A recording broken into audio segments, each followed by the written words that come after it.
Hi hello friends, देखिए दोस्तों, आज हमारा छुट्टी है तो हम लोग कुछ स्पेशल बनाएंगे।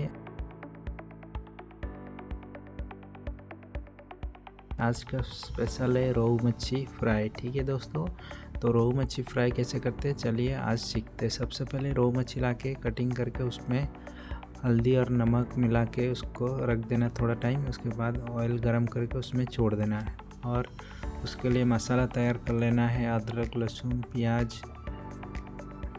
सब कुछ रेडी कर लेना। अदरक और लहसुन का पेस्ट और थोड़ा आलू भी कट कर लेना है, क्योंकि अगर हम लोग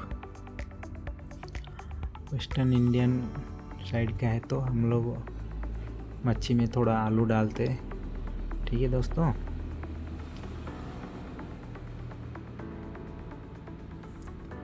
तो इसके बाद तेल को गरम करके उसमें मच्छी छोड़ देना है। मच्छी को अच्छी तरह से फ्राई करते रहना है दोस्तों, कम से कम 15 से 20 मिनट। तो देखिए दोस्तों, मेरा मच्छी कितनी अच्छी तरह से फ्राई होके निकल चुकी है। देखिए आप लोग, एकदम परफेक्ट, हर एक पीस अलग अलग।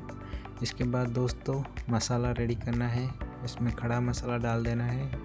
उसके बाद प्याज डाल के इसको फ्राई करते रहना है और उसके लिए अदरक, लहसुन, मिर्ची का पेस्ट भी रेडी कर देना है और आलू को भी फ्राई कर लेना है। ठीक है दोस्तों, अभी ये जब तक मसाला रेडी होते रहेगा तब इसमें थोड़ा, अभी आपका मसाला हो जाने के बाद दोस्तों यहाँ पर उसमें मच्छी भी डाल देना है। देखिए दोस्तों, मच्छी को डाल के ही फ्राई करना है, तभी मच्छी का टेस्ट कुछ अलग ही आएगा। क्योंकि बहुत सारे लोग क्या करते हैं, सालन में पहले मच्छी के पानी डाल देते हैं, उसके बाद मच्छी को उसमें छोड़ते हैं। लेकिन अभी मेरा दोस्तों देखिए, मैं इसको फ्राई कर रहा हूँ, ना ही हमारा मच्छी टूटेगा ना ही कुछ होगा। और इसका जो भी ये मच्छी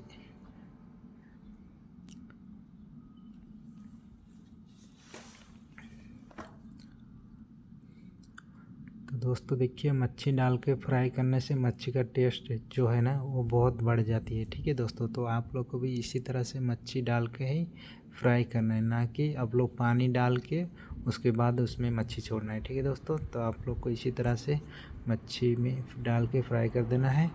इसके बाद दोस्तों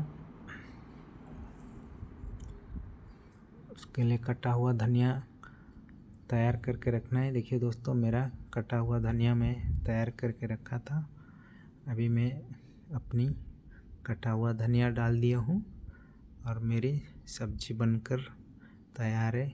रोहू मच्छी करी बनकर तैयार है। ठीक है दोस्तों, तो दोस्तों मेरा स्टाइल का कुकिंग कैसा लगा आप लोग कमेंट करके बताना।